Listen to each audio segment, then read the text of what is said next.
Hello.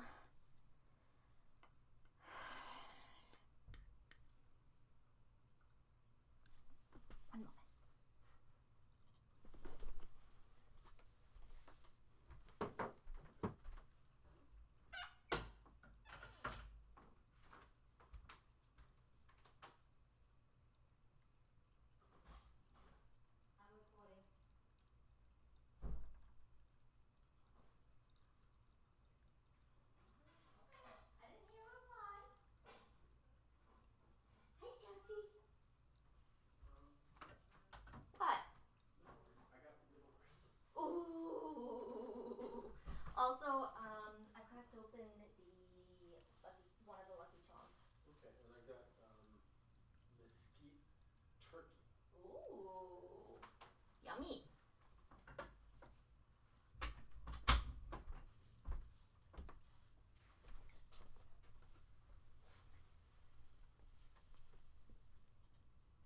Okay, you probably heard that whole entire conversation. But, yep.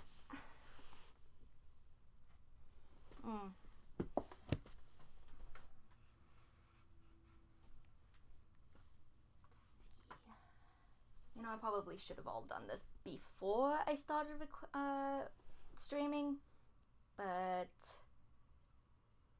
I never said I was going to be a professional about this. At least when I start off. As Lord knows, I don't know if this is going to do anything or go anywhere outside of the fact that it just gets me to read. So, yep.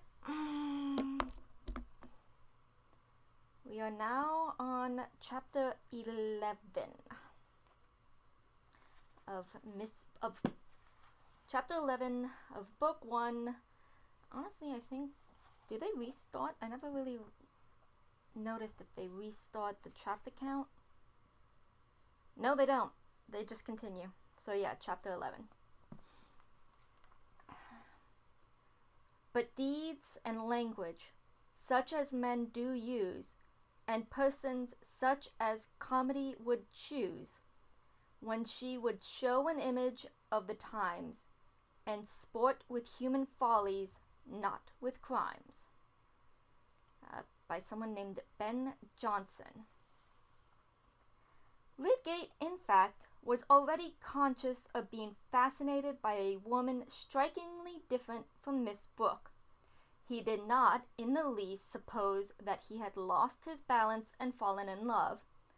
But he had said of that peculiar woman, "She is grace itself. She is perfectly lovely and accomplished. That is what a woman ought to be. She ought to produce the effect of exquisite music." Plain women he regarded as he did other severe facts of life, to be faced with philosophy and investigated by science. But Rosamond Vincy seemed to have the true melodic charm, and when a man sees a woman whom he would have chosen if he had intended to marry speedily, his remaining a bachelor will usually depend on her resolution rather than on his. And did I mark down an R? That's probably Rosamond.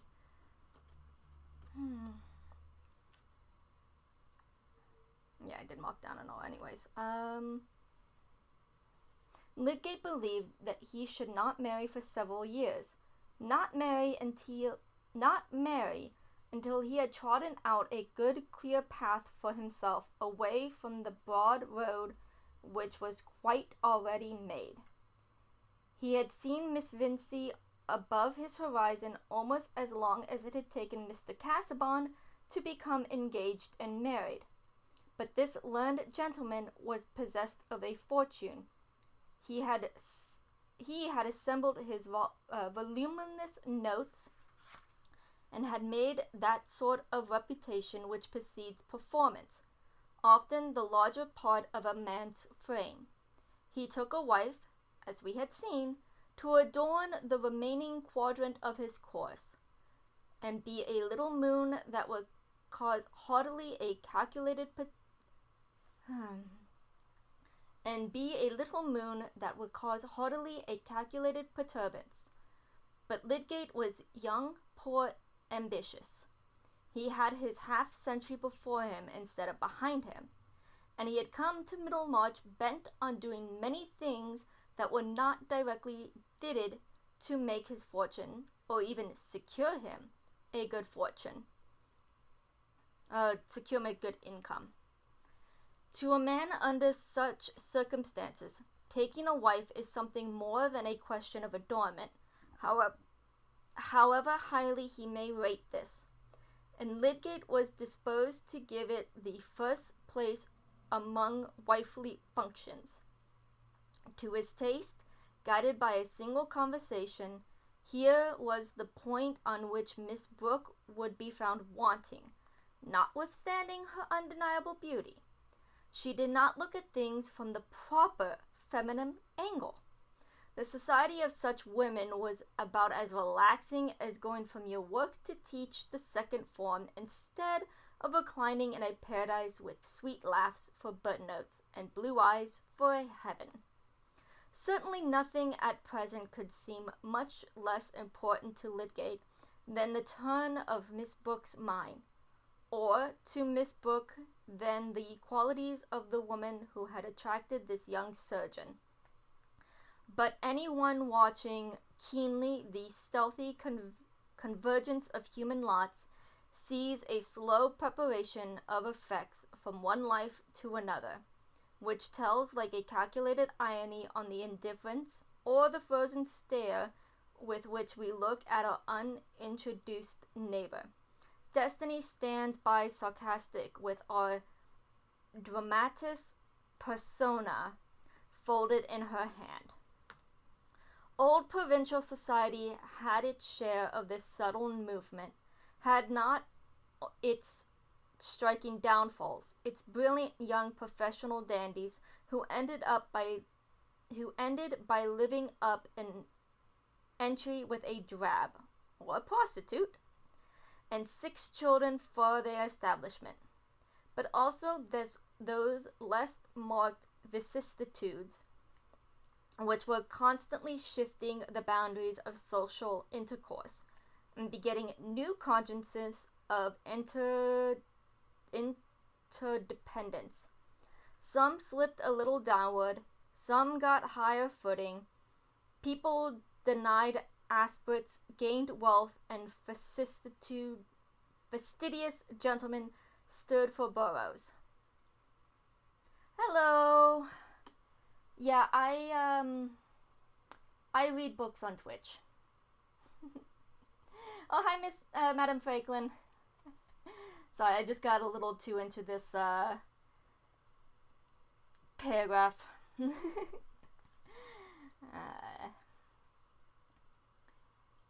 I am currently reading Middlemarch by George Eliot. It's a book, I think, first published in 1871 and 1872. It's a big book, but I'm only reading, because this book drives me crazy, I'm only going to be reading a little bit at a time.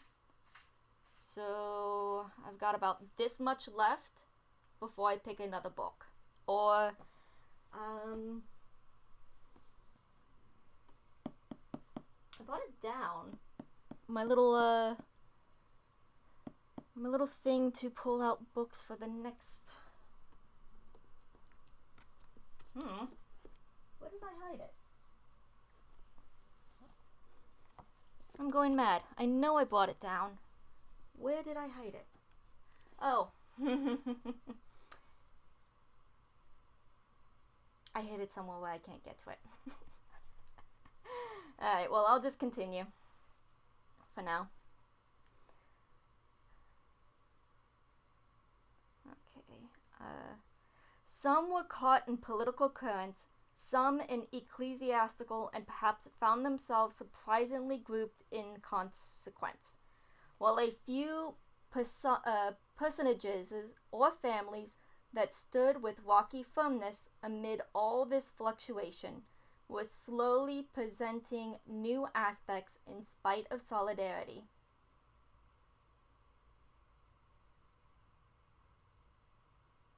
Well, I think both work. Horde with an E and horde without an E. Um,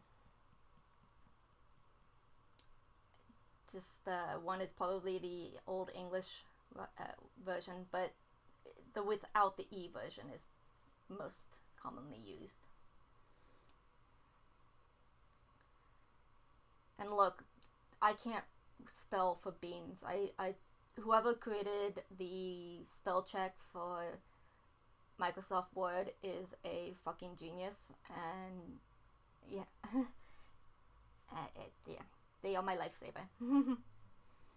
And whoever created that one for the internet, the Grammarly, is also a fucking genius. Oh, and Urban's moves. Forgive me in advance, since this is an old, 1800s book. I am not a professional reader, and I'm going to mess up a lot. Also, it doesn't help that punctuation in here is like whatever the fuck the author wanted to put in.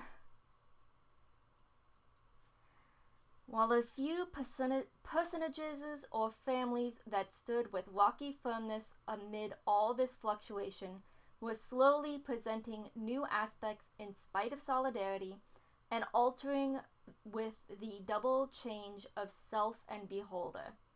Municipal towns and rural parish gradually made fresh threads of connection, gradually, as the old stocking gave way to savings bank, and the worship of the solar guinea became extinct, while squires and baronets, and even lords who had once lived blamelessly afar from the civic mind, gathered the faultiness of closer acquaintanceship. Settlers, too, came from distant countries, some with an alarming novelty of skill, others with an offensive advantage in cunning. In fact, much of the same sort of movement and mixture went on in Old England as we find in older Herodotus, who also, in telling what had been thought it well to take a woman's lot for his starting point, though Io, as a maiden apparently beguiled by attractive merchandise, was the reverse of Miss Brooke, and in this respect perhaps bore much resemblance to Rosamond Vincy, who had excellent tastes in costume, and with that nymph-like figure and pure blondness which gave the largest range to choice in the flow and color of drapery. But these things made only part of her charm. She was admitted to be the flower of Mrs. Lemon's school, the chief school in the country, where the teaching included all that was demanded in the accomplished female, even to extras, such as getting in and out of a carriage. Mrs. Lemon herself has always held up Miss Vincy as an example. No pupil, she said, exceeded that young lady for mental acquisition and propriety of speech, while her musical execution was quite exceptional. We cannot help the way in which people speak of us, and probably if Miss Lemon had undertaken to describe Juliet or Imogen, these heroines would not have seemed poetical. The first vision of Rosamond would have been enough, with most judges, to dispel any prejudice excited by Miss Lemon's praise. Lydgate could not be long in Middlemarch without having that agreeable vision, or even without making the acquaintance of the Vincy family. For through Mr. Peacock, whose practice he had paid something to enter on, had not been their doctor, Mrs. Vincy was not liking the lowering system adopted by him, and he had many patients among their connections and acquaintances, for who of any consequence in Middlemarch was not connected, or at least acquainted, with the Vinceys. They were old manufacturers and had kept a good house for 3 generations, in which they had naturally been much intermarrying with neighbors, more or less decidedly genteel. Mr. Vincey's sister had made a wealthy match in accepting Mr. Bulstrode, who, however, as a man not born in the town and altogether of dimly known origin, was considered to have done well in uniting himself with a real Middlemarch family. On the other hand, Mr. Vincey had descended a little, having taken an innkeeper's daughter. But on this side, too, there was a cheering sense of money, for Mrs. Vincey's sister had been second wife to rich old Mr. Featherstone, and had died childless years ago, so that her nephew and nieces might be supported to touch the affections of the widower. And it happened that Mr. Bulstrode and Mr. Featherstone, 2 of Peacock's most important patients, had, from different causes, given an especially good reputation to his successor, who had raised some partisanship as well as discussion. Mr. Wrench, medical attendant to the Vincey family, very early had grounds for thinking lightly of Lydgate's professional discretion, and there was no report about him which was not retailed at the Vinceys, where visitors were frequent.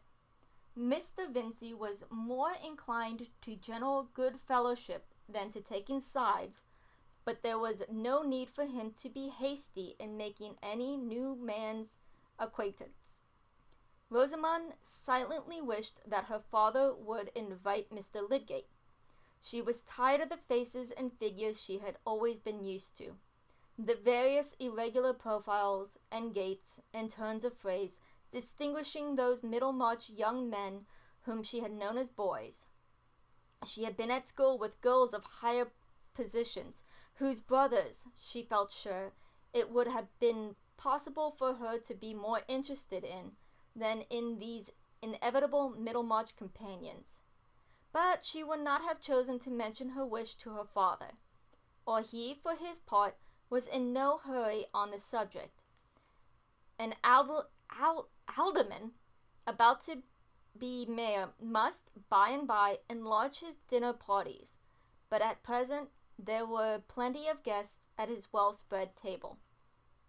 That table often remained covered with the relics of family breakfast, long after Mr. Vincey had gone with his second son to the warehouse, and when Miss Morgan was already far on in morning lessons with the younger girls in the schoolroom, and had waited the family laggard, who found any sort of inconvenience, to others, less disagreeable than getting up when he was called.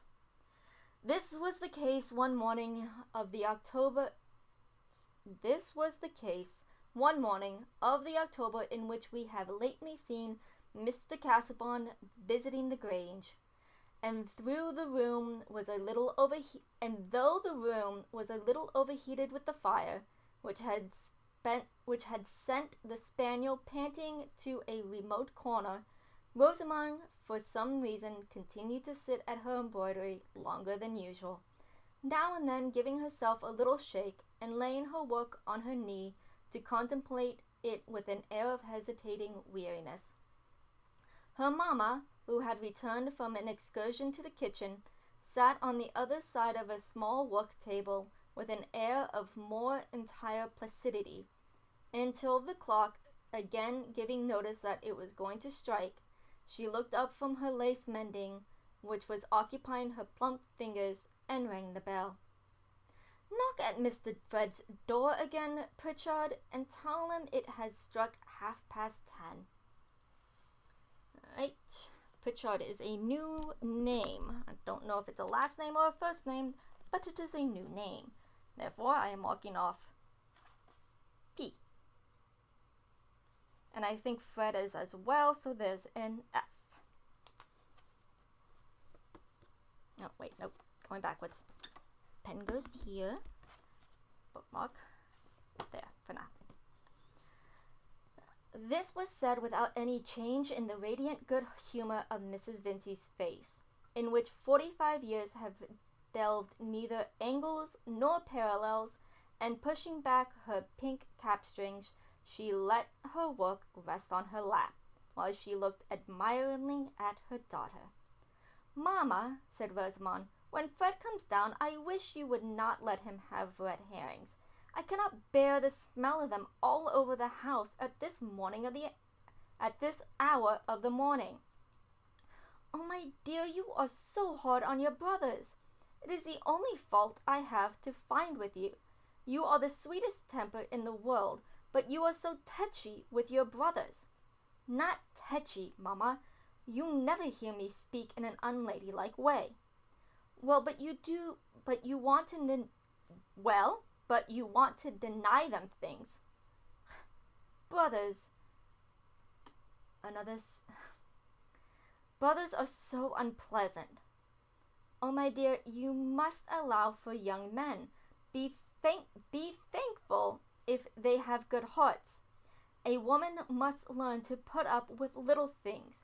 You will be married someday. Not to anyone who is like Fred. Don't decry your own brother, my dear.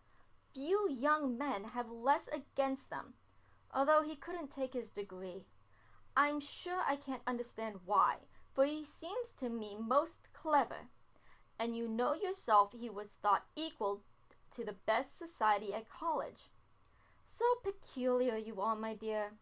I wonder you are not glad to have such a gentlemanly young man for a brother. You are always finding fault with Bob because he is not Fred." Wait a minute, do they have a Bob, or is that just a turn of phrase?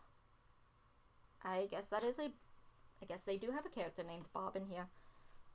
Okay.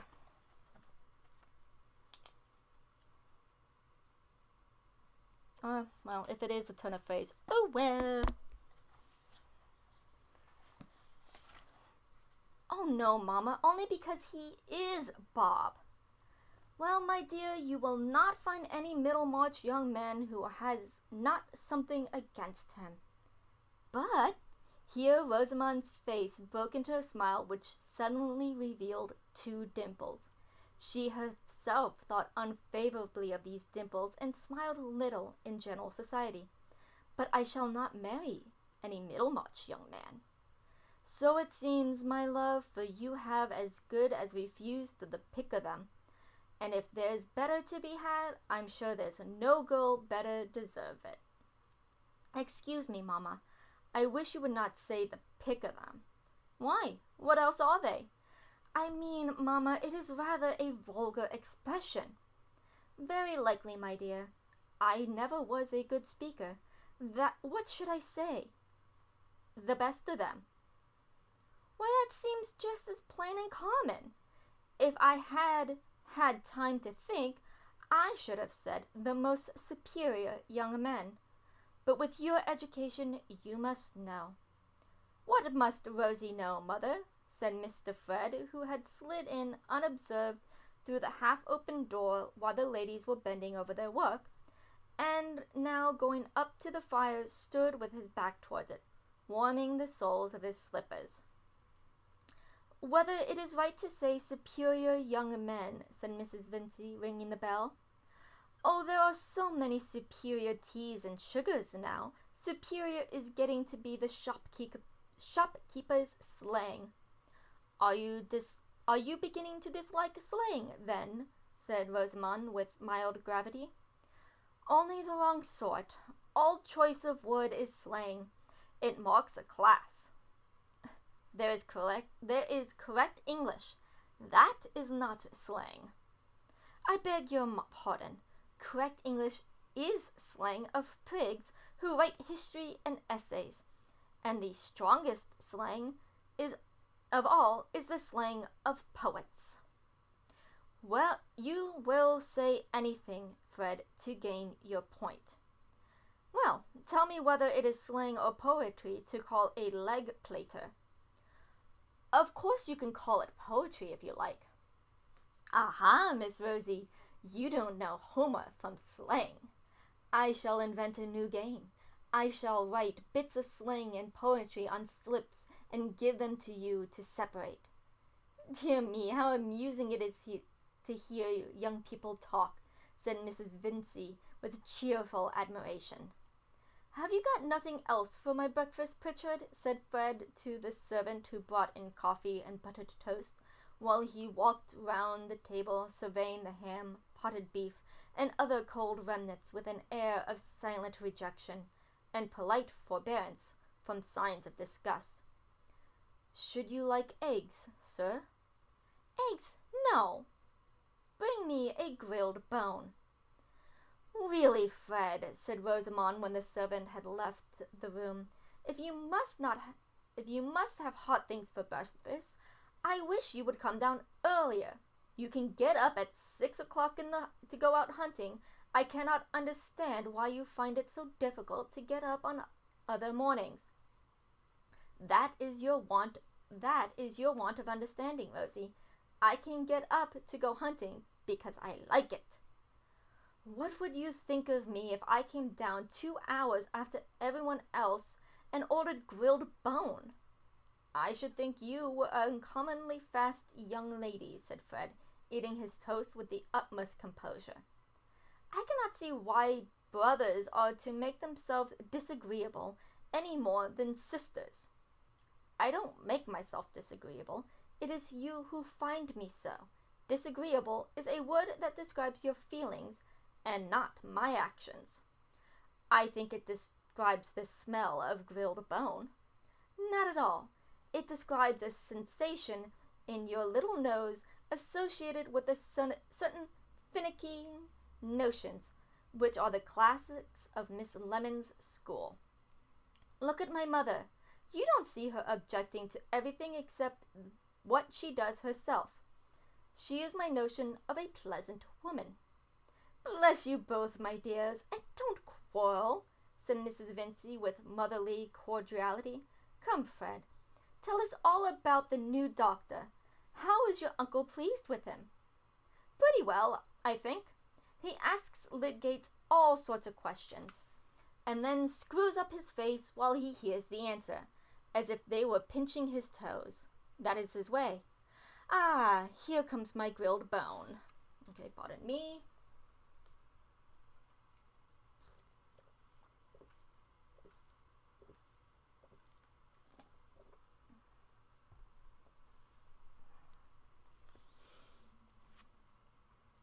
But how come you to stay out so late, my dear?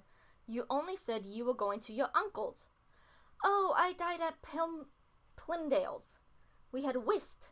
Lydgate was there too. And what do you think of him? He is very gentlemanly, I suppose. They say he is of excellent family. His relations quiet country people. Yes, said Fred. There was a Lydgate at John's who spent no end of money. I find this man is a second cousin of his. But rich men may have very poor devils for second cousins. It always makes a difference, though, to be of good family, said Rosamond, with a tone of decision which showed that she had thought on this subject. Rosamond felt that she might have been happier if she had not been the daughter of a Middlemarch manufacturer. She disliked anything that reminded her that her mother's father had been an innkeeper.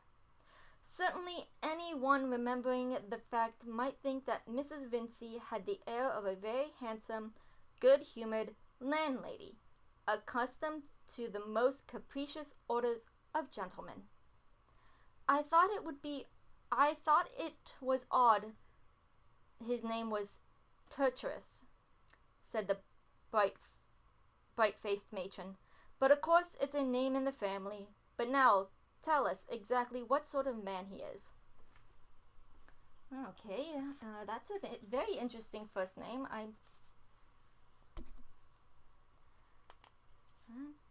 Treacherous. I think we might have heard that one before, but oh well. Oh, tallish, dark, clever. Talks well. Rather a prig, I think. I never can make out what you mean by a prig, said Rosamond. A fellow who wants to show his opinions. Why, my dear, doctors must have opinions, said Mrs. Vincey.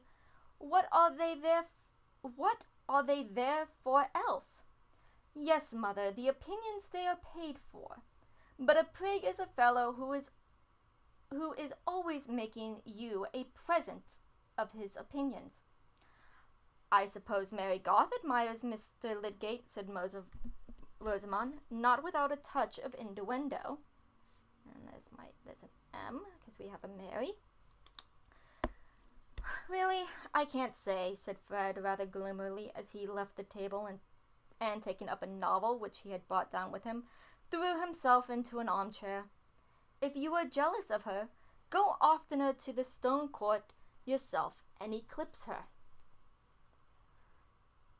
I wish you would not be so vulgar, Fred. If you have finished, pray ring the bell.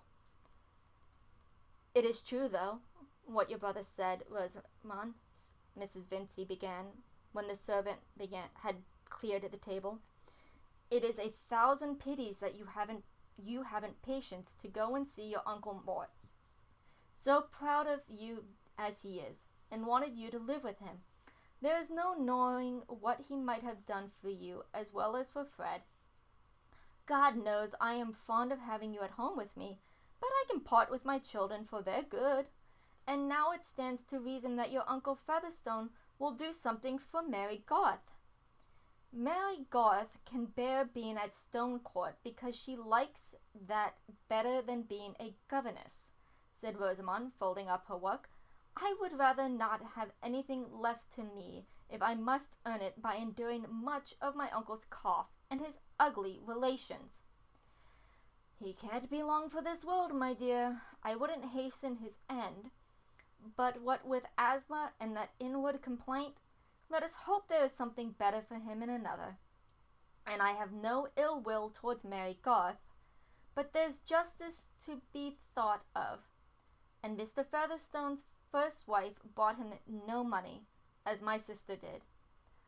Her nieces and nephews can't have so much claim as my sisters, and I must say I think Mary Garth's a dreadful plain girl, more fit for a governess. Everyone would not agree with you there, mother, said Fred, who seemed to be able to read and listen too.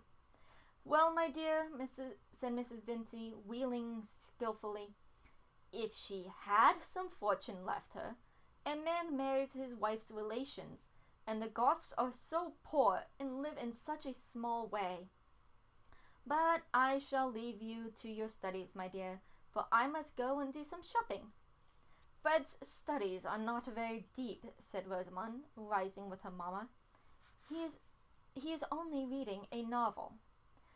Well, by and by, he'll go to his Latin and things, said Mrs. Vincey, soothingly, stroking her son's head. There's a fire in the smoking room on purpose. It's your father's wish, you know, Fred, my dear. And I always tell him you will be good and go to college again to take your degree. Fred drew his mother's hands down to his lips, but said nothing. I suppose you are not going out riding today, said Rosamond, lingering a little after her mamma was gone. No, why? Papa says I may have the chestnut to ride now. You can go with me tomorrow if you like, only I am going to Stone Court, remember. I want the ride so much it is indifferent to me where we go. Rosamond really wished to go to Stone Court of all other places. Oh, I say, Rosie, said Fred as she was passing out of the room, if you're going to the piano, let me come and play some airs with you. Pray do not ask me this morning. Why not this morning? Really, Fred, I wish you would leave off playing the flute. A man looks very silly playing the flute, and you play so out of tune. When next to anyone makes love to you, Mrs. Rosamond, I will tell him how obliging you are.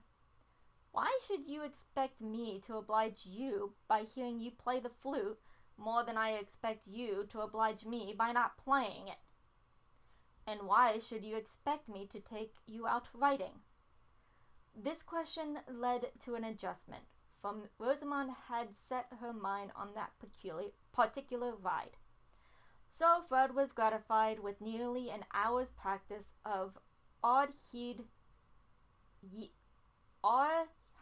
Enos, Eubanks and Brays, and other favorite airs from his instructor on the flute, a wheezy performance into which he threw much ambition and an irrepressible hopelessness. Okay, that was chapter 11. Jeez. Okay, so we are page 96, and last chapter is 113. So that's a bit of a long chapter. But I'm going to be right back. I'm gonna go get that little thing. That I will. One moment.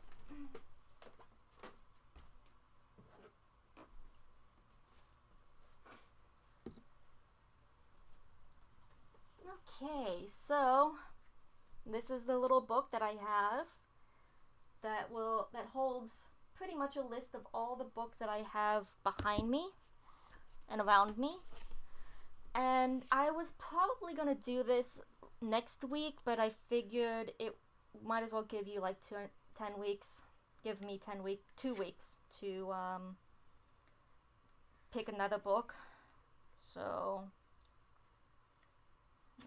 oh, there we go. Alright. See, I'm gonna pull out like 3. I pulled out more than 3. Okay. Let's see. The first one is Tucker's Last Stand by William F. Buckley.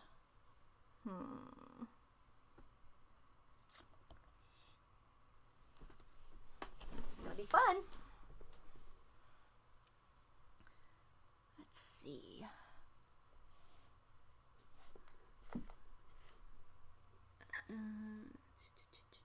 Should probably have these a little close.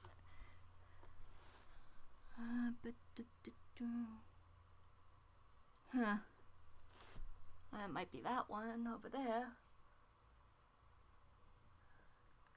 Kind of hard to see some of these.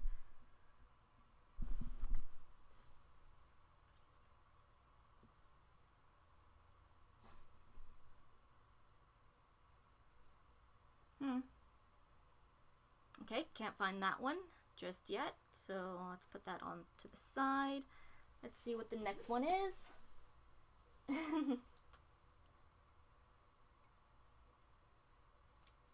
Okay, Through Alien Eyes by Amy Thompson.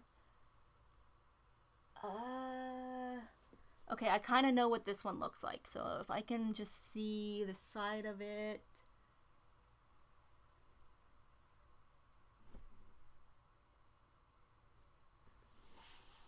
Oh, jeez.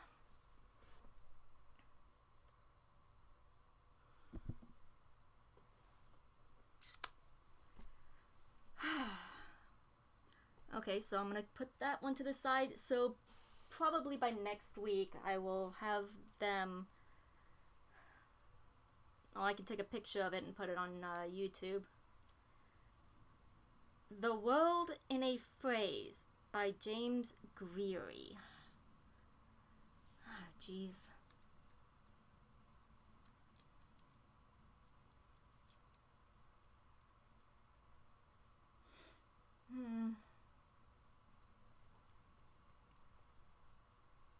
Okay, well, I can't find these.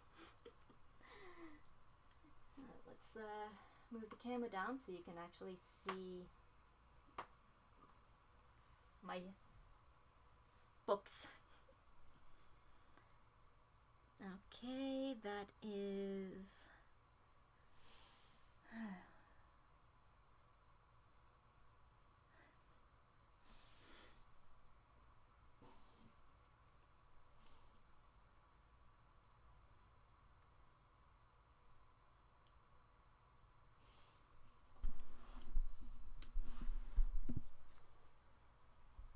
Okay, that one's one of the small ones. Why can't I find it?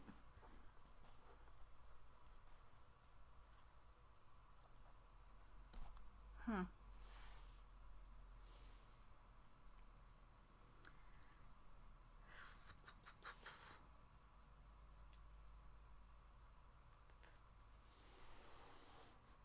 Wow.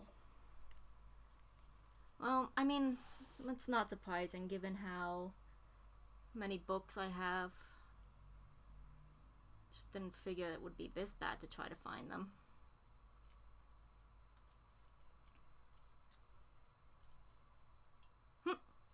Well, one of them is a Silmarillion, which...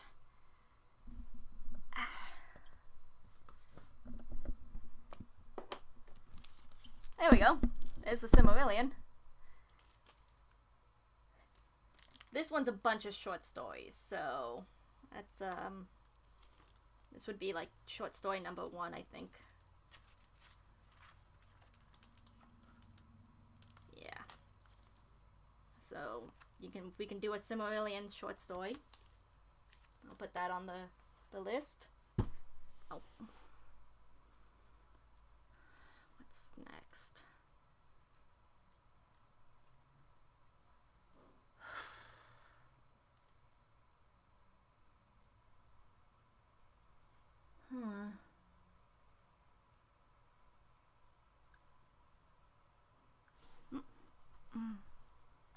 Okay, here's... Oop.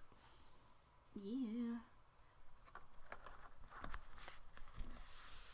Okay, so we've got this one.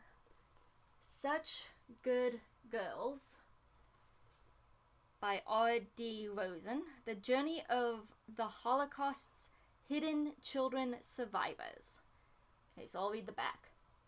Sophie Turner Zoetsky survived the Holocaust without even knowing she was Jewish, while her terrified widowed mother worked for a Nazi in Poland as a Christian bookkeeper.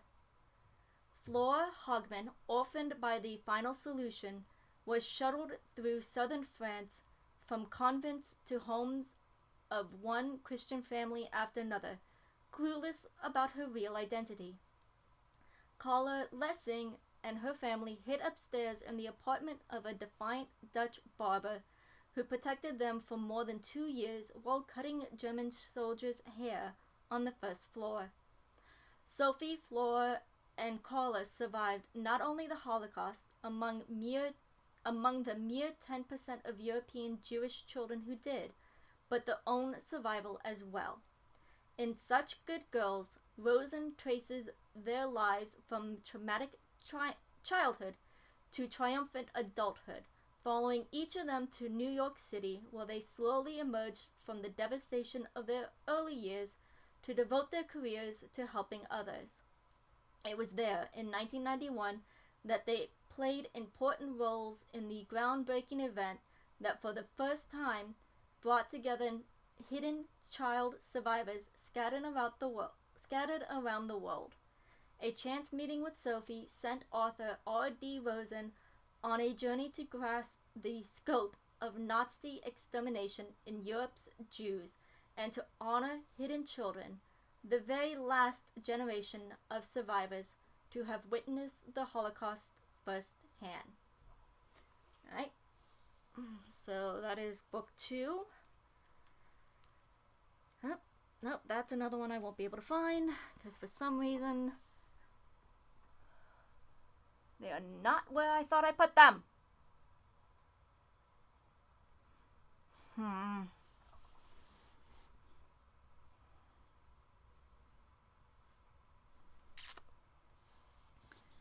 then. Let's see if I can find one more on this list. Okay.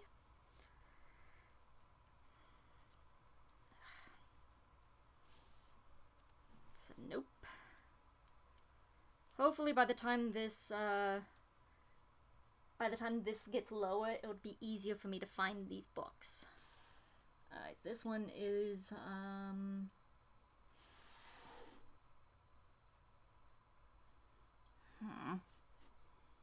I know some of them might be, like library books, or books that I have on my shelves on the side, but,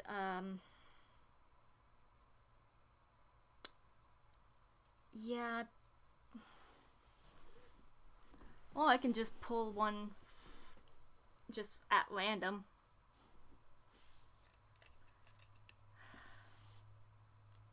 Just go from there. No, we are not doing another Middlemarch book. So I didn't even need to read that one. I was just like, I see Middle M, and I'm like, nope, that's Middlemarch. Let's see. Okay, that I think. Nope.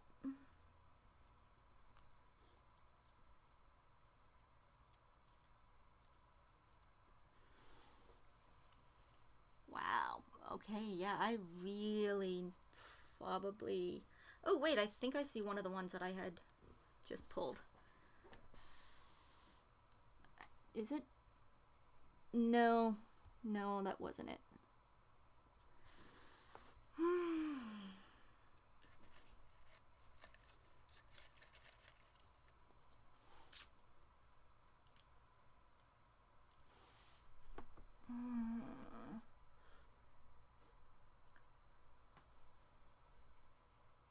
Ah! I did it! I found one! I found one. I found it through alien eyes.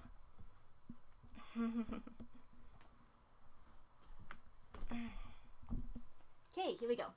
Through Alien Eyes by Amy Thompson. Bound to the human race by a life-saving link and a sacred pledge of honor, two members of the alien Tendu species leave the safety of their homeland and board a spacecraft headed to Earth. Isolated from humans because of their alien bodies, customs, and language, the Tendu must learn the ways of Earth in order to survive. But if their attempts at human convention are not enough to overcome the suspicions they have aroused, their voyage to Earth could cause more than a gap between two worlds. It could bring about their ultimate downfall. Okay. Yeah. So there's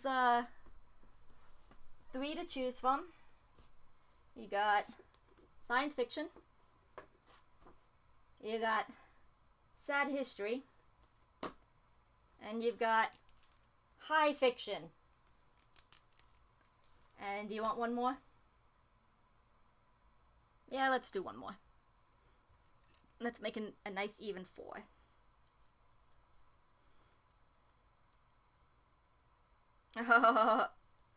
Nope, sorry, that's a personal I am not gonna read yet. That's gonna take forever.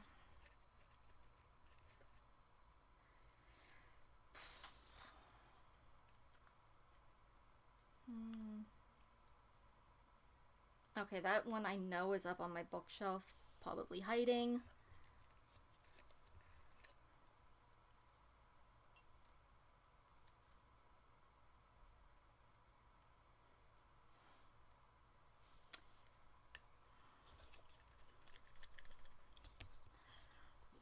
Oop. One completely fell. Let me out, let me out! Let's see. I have no idea I have... Okay, I didn't even... Some of these titles, I'm like, I have these? I have these books? Okay, and this one I have actually seen a couple times when looking. So, here we go. Yep. Alright, Derp. Alright, Derpy.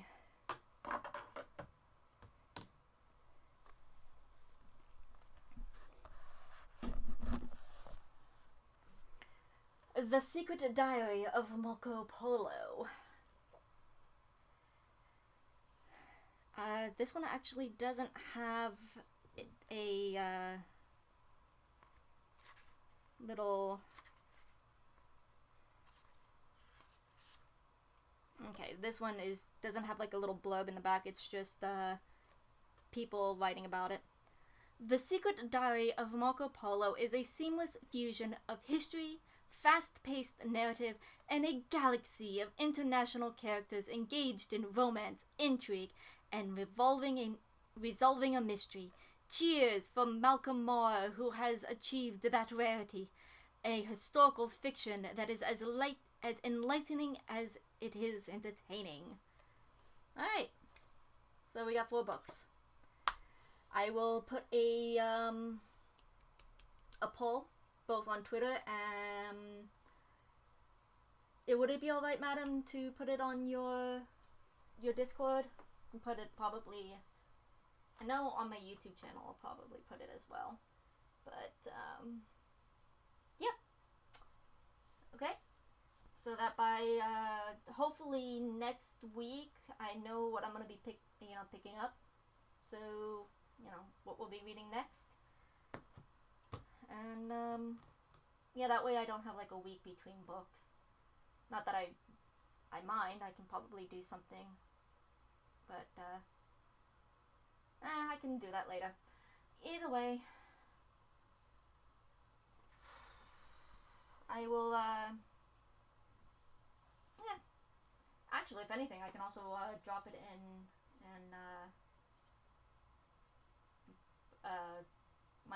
Mikey's channel sessions group.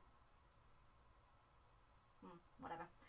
Either way, thank you for coming and listening along. It was each chapter itself, if I do it by themselves, about 30 minutes, but the added bonus fun part of searching for books took another 30 minutes. Either way, have a great week. Bye!